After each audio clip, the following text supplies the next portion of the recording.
Honourable Marianne Street. Thank you, Mr. Speaker.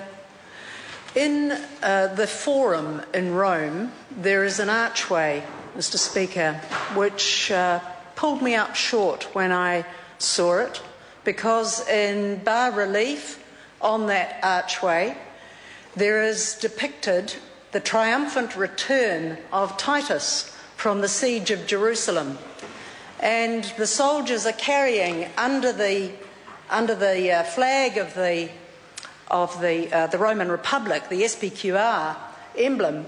They carry both the Ark of the Covenant and the menorah, the seven-branched lampstand that was used in the ancient tabernacle of the desert and in the temple in Jerusalem.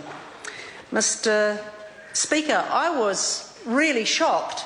I knew that Titus had been and laid waste to Jerusalem once upon a time. I'd learnt that somewhere. But to bring back artefacts of such cultural and religious significance was the offence that I felt at seeing that repeated and preserved for posterity in that marble archway in the Forum was deeply shocking.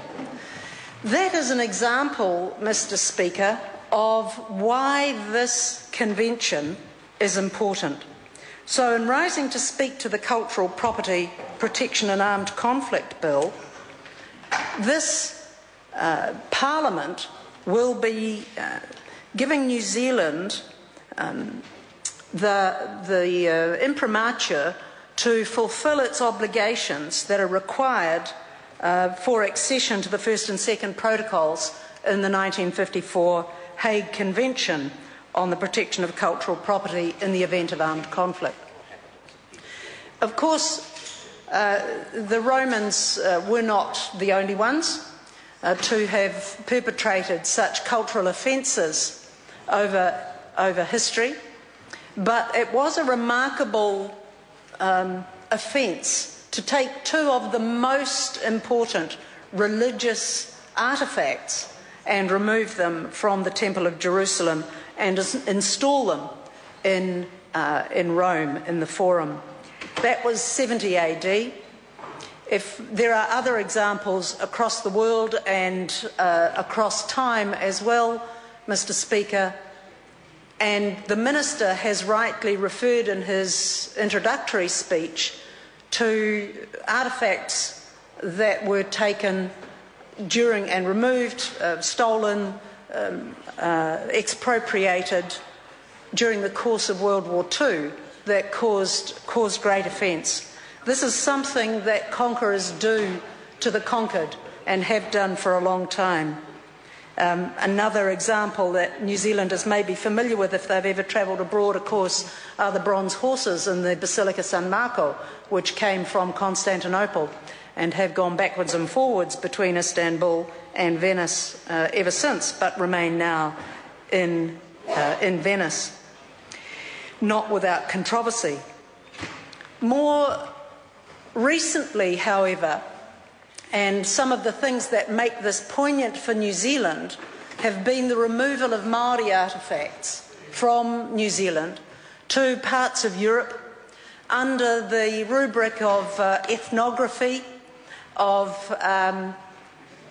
souvenir taking, of some memorabilia from what were essentially conquests in the 19th century in our own history.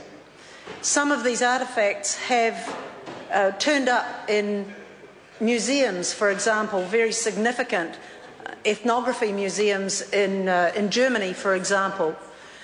And most recently, of course, we've seen the repatriation of some items that have been taken and returned by the French because they are of huge significance to Māori and to New Zealand's history. This convention then, Mr. Speaker, the Cultural Property Protection and Armed Conflict Bill will allow prosecution of people who engage in these kinds of theft in situations of war. So this is something, this is a bill, Mr. Speaker, that arose out of the Labor government. It has taken some time to get to the House. Again, as with other bills that began in the Labor administration, one wonders why it's taken quite so long to get here, but it's here now and Labor will be supporting it. The bill, of course, criminalises actions such as stealing or destroying important cultural property in times of war, and it will also prohibit trade in cultural property removed from occupied territory and provides a way of prosecuting people who undertake these crimes. In fact, the bill comes complete with a couple of dear little flowcharts that demonstrate just how the procedures might be pursued in the course of prosecuting anybody. The interesting thing about the bill is that it looks to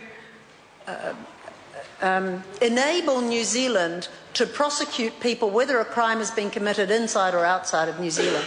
That's quite complicated in terms of international law, and this bill, I hope, will address that issue and allow that to be effected in a way that protects cultural property from theft.